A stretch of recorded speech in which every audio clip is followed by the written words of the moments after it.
What's up, AP Calculus students? Mr. Ford here. It's the end of the day on Thursday, and just in case anybody wants it, I was going to record a quick guide to doing all of the rest of the review problems that we didn't get to look at together in class yesterday. So just flipping through the notes I have, looks like number 6 we didn't get to look at, so let's start there. The graph of f prime is shown in the figure right. For what values of x on the interval from -4 to 6 is the graph of f both increasing and concave down? So we're talking about f, and what we have right here is the graph of f prime. So it might be useful to make a little bit of a sign chart down here. F prime of x. All we want to do is keep track of where it's positive and where it's negative, which is really easy to do because this is the graph of f prime. So it's positive up until -3. It's negative from -3 to -1. It's positive again from -1 to 3. Negative again from 3 to 5, and then it's positive from 5 to 6. And all I'm doing here is just seeing where this graph is above the x-axis in those red spaces and below the y-axis in these green spaces right there. Now, as far as f double prime goes, this tells us the increasing and decreasing. I know that f, the original f, is increasing on the positive parts, increasing, and increasing. As far as concave up and down, that's going to depend on f double prime, which again we don't get to see, but we have the graph of f prime, so we can figure out what the graph of f double prime would be doing. F double prime will be negative if f prime is decreasing. Kind of the same relationship we saw with f prime and f, just kind of the other way now, because now we have the graph of f prime and we want to talk about its derivative. So this graph is decreasing all the way from -4 to -2. So that'll be negative, concave down. It's increasing then from -2 all the way till about 1, I would say. It's decreasing again from 1 all the way to 4, decreasing. And then it's increasing again from 4 to 6, so positive. Again, we're looking for places where this graph is both increasing and concave down. Concave down would happen if this is negative, so it's happening here and here. And now we're kind of looking for the intersection of these two spaces. I would say the graph is both increasing and concave down from -4 to -3. I see that in a number of the choices, -4 to -3, so not C, not A. And then also I see it kind of right here from 1 to 3. Looks like that's what we're looking for. It's going to be B. -4 to -3, and then 1 to 3 is what we're looking for there. That's when the graph is both increasing. In other words, the derivative graph is positive and also decreasing. That's basically what we're looking for. That might be a simpler way to think about this problem. Where is this graph both positive and decreasing? It's happening here, and it's also happening here. Much simpler way to think about that problem, now that I've done the whole thing. Let's move on. I'm flipping through my notes looking for the next problem we haven't looked at yet. I'm going to try keep this one as nice and simple as possible. 16, it looks like we haven't looked at. At which of the following values of x is g of x defined, but g prime of x undefined? Okay, so let's check it out here. X equals -2. At x equals -2, g of x is not defined, so it's not that one. There's a hole there, so you're out. X equals 2, g of x is defined. There is a value for g of x. It's 2. But g prime of x would not be defined there because you have a discontinuity. So 2 is what we're looking for. G of x has a value, but g prime would not have a value. And at x equals 3, g of x has a value. It's 1.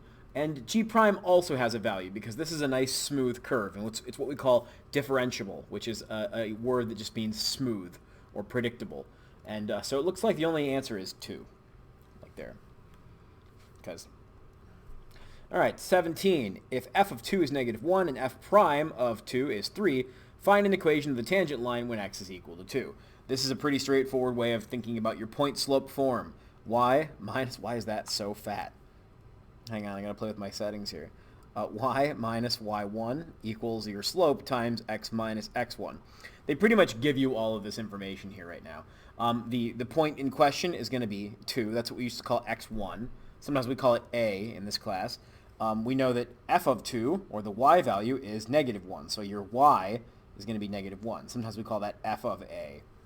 is going to be negative 1. So right away we can plug some things in. It's going to be y minus negative 1 equals some slope times x minus 2. I see that in, well, that at least gets rid of a and b, because we see the y plus 1 happening right there, and we also see the x minus 2 happening right there and there. The only last piece to put in is the slope, and they told us the slope. It's 3. So the answer is going to be C in that question. F prime is synonymous with slope. That's it. Next question, looks like 19 we haven't looked at. For what values of a will the function have a tangent line whose slope is 3 when x is 4? This is very much the same kind of question. It does require you to recognize that we're looking for g prime of x to be equal 3. Basically, if you read this sentence here, having a tangent line whose slope is 3 when x is 4, we're looking for, hey, g prime of x has to equal 3, like that. And notice that we're looking for a, which is a kind of a constant number in here. So let's do a little bit of work first. Let's figure out what g prime of x actually is. Might be useful in this case to rewrite g of x first as a times x to the 1/2 power plus 4x, just to help deal with the derivative. Although the derivative of a square root of x is one you should get used to just dealing with. It's going to be a over 2 roots of x. If you do the derivative, you're going to trust me on that one. You probably already know that one for a few times, but if you follow the steps, you'll get that derivative. Now, we're actually not looking for x here. We're looking for a. They told us that x would be 4. When x is 4, what's the value of a got to be if g prime is going to be 3? So we're basically going to plug a 3 in for the g prime, and we're going to plug a 4 in for the x, and we're going to solve for a. Basically is what's going on here. It's actually a really simple problem when you realize all of those facts, but AP Calc loves to bury simple problems, make them a lot more complicated to read first, and reading them is a really good skill to get used to. 3 is going to be equal to a over 4. 2 times the square root of 4 is 2 times 2, plus 4. So if we do the math here and subtract the 4 from both sides, we'll get negative 1 equals a over 4, and so a must be negative 4, and that is option A. There you go. Let's see, question 20 I suspect is, 20 is really straightforward. You don't really see these, in contrast, it's just a straightforward problem, which you will see. You will see some AP Calc questions that just are going to ask you for a derivative or something. This is asking you for a second derivative. F prime of x is going to be 15x to the 4th minus 12x, and then f double prime, the next level down, would be 60x to the 3rd minus 12. So we're looking for that option right there, option B. 21, we have a particle's motion represented by the position equation s of t equals t squared minus t, where t is greater than or equal to 0, where s is measured in feet and t is measured per seconds. The particle moves to the right when? Again, the key here is to translate this sentence. The particle moves to the right means that the velocity is positive. We're looking for where v of t is greater than 0. That's it. So let's figure out v of t. First of all, it won't even be that hard to do because this is a pretty simple derivative. It would be 2t minus 1. So this question is a really sly way of asking you, hey, when is 2t minus 1 greater than 0? And you go, oh, it's going to happen when 2t is greater than 1, which happens when t is greater than 1/2. And that's why the answer is B in this problem. Looks like we did 22 and 23. 24, we have a graph shown above. Which of the following could be the graph of h prime? There is a question exactly like this on your exam. And there will be many questions like this on your AP test also. This is the graph of the original function. This is h of x. And which of these could be the graph of h prime? The derivative is going to show you what the original function is doing. So let's look at what the original function is doing. It looks like the original function increases until you hit about this point. We don't really get any numbers there. We just get kind of a little bit before 0. It then decreases for a little bit until a little after 0, and then it increases again. So we're looking for a graph, since the original graph increases, decreases, and then increases. We're looking for a graph that is positive, and then negative, and then positive again. The only graph that I see here, well, actually we have a couple options. We have C and we have D. And the correct answer is going to be D because it's a simpler graph. One thing that this graph is also asking you to recognize is this is a cubic function. with its end behavior. Its end behavior is just going in different directions. It's going down forever this way and up forever this way, which is why this graph is going up forever in both directions. These little turnarounds, that would show us that the actual slope is starting to slow down or it was starting to change directions. We don't want those in there. So even though C and D both have the requisite positive, negative, positive pattern we're looking for, it's D that's got the right end behavior as well. We looked at question 25, it looks like, so how about 26? Actually, 25 I remember doing really fast at the end of class. 25 is very much the same question as 24. This time, those are derivative graphs, and you have to figure out which of the functions f, g, or h would have a maximum. So, a lot of the same idea there. 26, if f is the function defined by that, what are all the x-coordinates of points of inflection for the graph of f? A point of inflection happens when f double prime of x changes sign from positive to negative. A really easy way to do this is to think, okay, f double prime of x is equal to 0. Not every point of inflection will happen when f double, well, it has to equal 0 first, and then you can do some further checking to see if it's a point of inflection. So let's take a look here. F prime of x, in this case, would be 15x to the fourth minus 20x to the third. And so f double prime of x would be 60x to the third minus 60x squared. And we are going to consider when this equals 0. What's going to happen when 60x to the third power minus 60x squared equals 0? And it's easy to write this off as just being 0 and then nothing else, but careful on how you do the algebra here. Whenever possible, don't just divide out a variable. You want to factor out an x squared here, because there is another answer kind of hiding there if you don't see it right away. There are actually two numbers that will work for x here in this case. Now 0 totally works, because if x squared equals 0, you get that thing, but more on that in just a minute. There is also an answer when x is equal to 1, which would be the solution right there. 60 minus 60 equals 0. Now it might be helpful, before we leave this problem, it's really tempting to just grab 0 and 1, but that I don't think is the right answer, and I'll explain why. Let's think about a little sign chart for a minute. Let's think about what's happening. We got to think about this function at 0 and 1, and really we got to think about what's happening in between those numbers. I mean, let's think about plugging in a number that's less than 0. How about a number that's less than, how about negative 1, for example? If we were to plug negative 1 in, we would get, for x squared, we'd get a positive 1. And over here we would have, so we'd have a positive x squared times a 60 times negative 1 would be, this would be all be negative 120. So it would be a positive times a negative, it'd be a negative answer. The next challenge would be, what happens if I plug in like 0.5 or something? A number in between 0 and 1. You would still get a positive answer. In fact, x squared will always be positive. But if you plug 0.5 in for x right there, 60 times 0.5 is 30, and 30 minus 60 is still negative. So it's still positive times negative. It's still negative. You see, f double prime does not change sign right there. A dead giveaway is the x squared going on here. Back into the pre-calc days, I'm not sure if you guys learned this at all. The way when we taught pre-calc before CPM, we talked about a thing called multiplicity. And multiplicity of 2 does not create a change in sign. It creates just a kiss where the graph touches the x-axis, doesn't go through it. That's a lot of gobbledygook. I don't know why I'm talking about that right now. For you, what you got to remember is that, yes, all points of inflection happen when f double prime is equal to 0, but not every time f double prime equals 0 is necessarily a point of inflection. You got to test to see if the signs are going to change or not.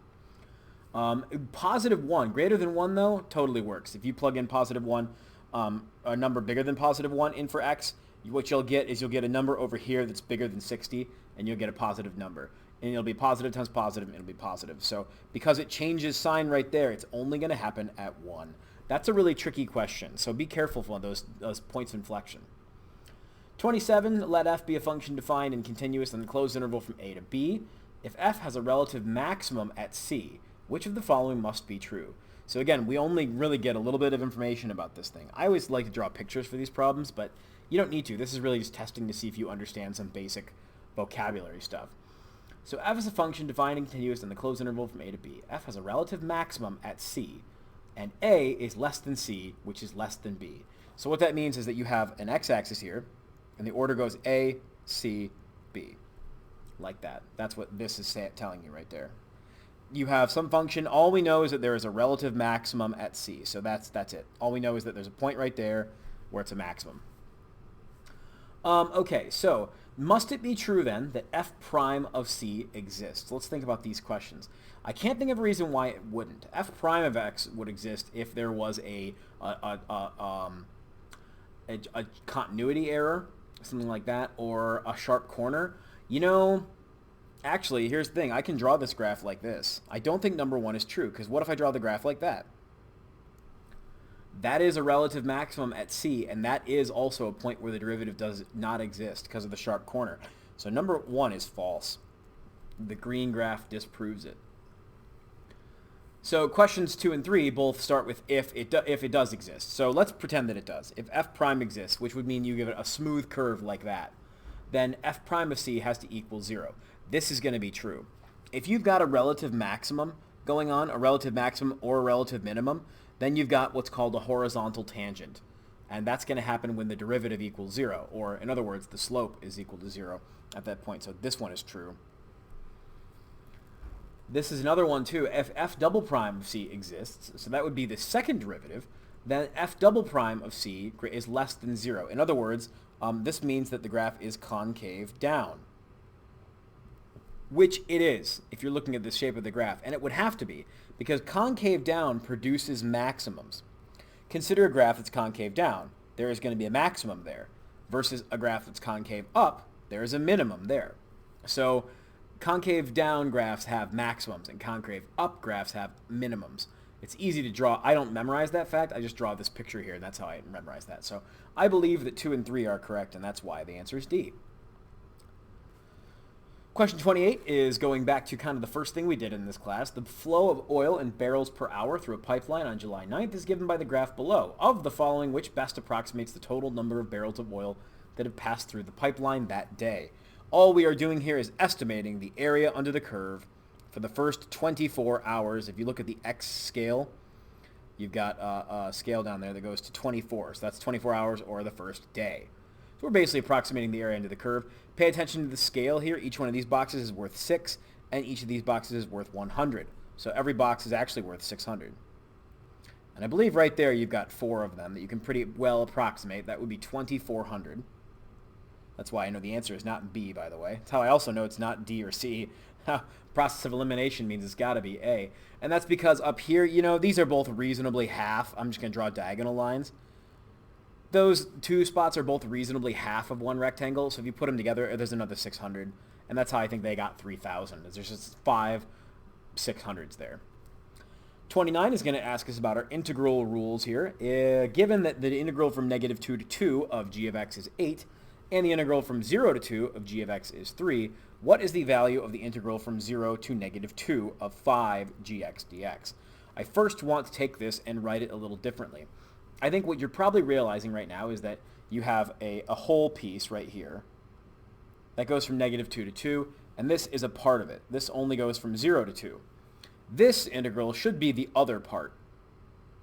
It goes from 0 to -2, but we want it to go from -2 to 0 so that it makes a little bit more sense. So I'm going to rewrite this. I'm first of all going to write the integral from -2 to 0, which means I need to put a negative sign out front. I'm also going to take this 5 and move it out in front also, because you can do that with integrals. We're basically looking for that answer. So all we really need to do, we can easily find what this integral is worth because we know the whole thing is worth 8 and the part that we're taking away is 3. So this question is going to boil down to be -5 times 5. If I wanted to be more specific, I would say 8 minus 3.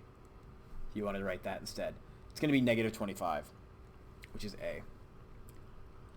Question 30 is going to ask us to use the fundamental theorem of calculus to evaluate a definite integral. So let's go crazy. First thing I would do is rewrite that function as x to the -2/3 power dx, so that the integral is a little more easy to calculate. Now I got to think about antiderivatives here, because what we need to do is we need to find out what the antiderivative is and plug 8 in and then plug 1 in and do the subtraction. So the antiderivative of this thing, if we move -2/3 up by 1 degree, it'll be x to the +1/3. And then all we need is we need a number in front that will actually cancel that out, because we want it to be gone. So we'll put a 3 there, and that will do it.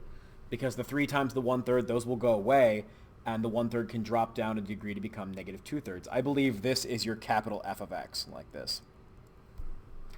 And now we're going to evaluate this from 8 to 1. That's usually how we write that. So this is going to be, if we write it out, it's going to be 3 times 8 to the 1/3 power minus 3 times 1 to the 1/3 power. And that's not a very difficult thing to work out. 8 to the 1/3 power is 2. That's the cube root. So this is 3 times 2 minus 3 times 1, which ends up being 6 minus 3, which is 3. Like that. You'll find that a lot of calculus problems like this, a lot of AP Calc, this is an AP Calc problem. These are past AP Calc test questions. You'll notice they're not very difficult. And that's because at the end of doing all these problems, we've been doing some really tough problems in class and on the teen quizzes and stuff. And the philosophy is that by the time you get to the actual AP test, these questions are all going to come at you kind of rapid fire and at all different angles. And they're going to be relatively easy just because it's not about memorization. It's about your application of all your knowledge. 31, we have a function whose first derivative is positive and second derivative is negative on the closed interval from a to b. The interval from a to b is partitioned into n equal subintervals that are used to compute a left sum, right sum, trapezoidal rule approximations. Compare each to the actual integral, which represents the exact area under the curve. So if you're looking at the 4 multiple choice, that's a lot of words, but look at the 4 multiple choices. Basically, our objective here is to rank which one of these is going to be the least accurate and then the most accurate. Or in other words, which one's going to be the, well, that's one way of saying it. Which one's going to go from lowest to highest? Because they basically are just taking these 4 ideas, the left sum, the right sum, the trapezoid sum, and then the actual thing. We're going to rank them. And we don't really get a lot of information about this curve, so we're just going to sketch an idea of what it might look like. First of all, first derivative is positive. This means that our function is increasing the entire time.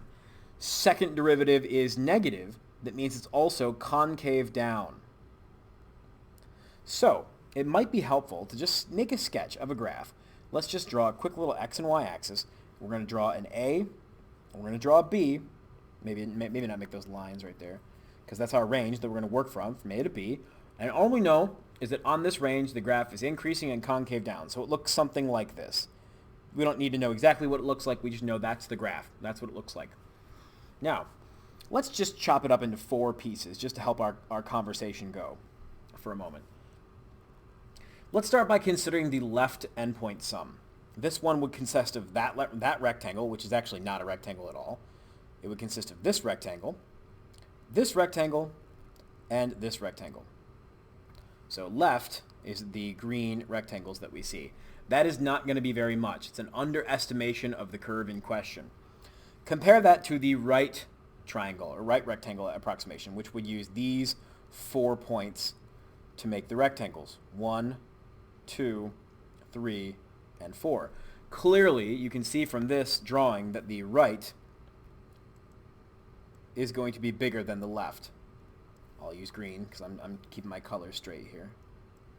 So that means we can cross off C. We can cross off anything where the right is to the left, the right is less than left. We can cross off C and D. So we've made it down to 50-50 choice. Now it comes down to the trapezoids. Let's take a look at those for a minute. So keep in mind, the left is represented by the area of those green rectangles, which is the smallest by far. The right is represented by the red rectangles, which is way bigger. In fact, it's going to be bigger than the actual integral, in fact. Notice how our remaining options both have the right sum as the biggest one, which it will be, on the left as the smallest one. So really the question is, what's going to be bigger now, the trapezoid or the actual area? So let's talk about the trapezoid for a minute. If you start connecting these points with straight lines, will those straight lines be under the curve or will they be above the curve? And if you start drawing them, you can clearly see they're going to be underneath the curve. And that's because of the concavity. It's not super easy to see, but if you draw the concavity more exaggerated, you'll definitely see it. Those straight lines are all going to be underneath the curve, which is how I know that the trapezoid area is going to be less than the actual integral area. The actual integral would include those tiny little spaces that we are skipping over. It would include these little bits right there. So the order is going to go left, trapezoid, actual integral, right, which I think is option B. That's a cool problem. 32 looks like we already did, and that takes us to our free response questions. So buckle in. I got about 8 minutes left before I got to go, so let's see if we can get them all done. Let a and b represent real numbers. Let f of x be the piecewise function below. Using the definition of continuity, find values of a and b such that f is continuous on its entire number line. You will be asked to do this on your AP test. So let's start with the first two. We know there's a split when x is equal to 2 for those. So we know that ax squared plus x minus b has to equal ax plus b when x is equal to 2. So let's plug in 2 and take this as far as we can. It's very possible that we won't be able to solve it. It will be 4a plus 2 minus b equals 2a plus b. And that's honestly as far as I can go. I suppose I could combine like terms together and get 2a over here by subtracting 2a from both sides. And I could subtract b, 2a minus b plus 2 equals b. I could subtract b from both sides also and get 2a minus 2b plus 2 equals 0. But that's as far as I can take this first chunk. Let's look at the second chunk. We know that ax plus b must equal 2ax minus 7 when x is equal to 5. So this means that 5 times a plus b has to equal 10a minus 7. And again, if we gather all of the like terms on one side, get the 10a's over there, we'll get negative 5a plus b equals negative 7. And hey, look at what we got here, guys. We got a system of equations from Algebra 1 coming back to play with us. Here's what we know. We know that these things need to be true at the same time. We know that 2a minus 2b has to equal negative 2. I'm just subtracting the 2 from both sides up there on that one. And I also know that negative 5a plus b has to equal negative 7. So this is a system of equations. I remember these from back in the day. I'm going to cancel the b's out by multiplying by 2 on the bottom. We'll have 2a minus 2b equals negative 2. We'll have negative 10a plus 2b equals negative 14. And then we will add these together to cancel out the 2b. So we'll get negative 8a equals negative 16. And hey, a is 2, a whole number. That is promising. Hey, cool. And if a is 2, then we could go back and solve either one of the other ones to figure out b. Let's go over here. Negative 5 times 2 plus b is negative 7, so negative 10 plus b is negative 7, and so b is going to be 3. Look at that. A is 2 and b is 3. Woof. Evaluating the limit as x approaches 3 using the values of a and b you found in part A. Well, that's actually really easy to do because there is no break at x equals 3. This function has no problems existing when a is equal to 3. So all we're going to do is we're going to look at that middle section there, ax plus b, and we're going to plug in 2 for a, we're going to plug in 3 for x, and we're going to plug in 3 for b. It's going to look like this. Currently it's ax plus b, right? Yeah, I say f of x equals ax plus b when x is between 2 and 5. So the limit as x approaches 3 of f of x will equal 2 times 3 plus 3, which is 6 plus 3, which is 8. So not all these problems, that seems like a really easy problem, but it's actually really simple. Again, the challenge is to understand what they're asking you to do. 34, consider a function f of x equals that function. Find the average rate of change on 0 to 6. This is only asking us to find basically the slope. It's asking us to find f of 6 minus f of 0 over 6 minus 0.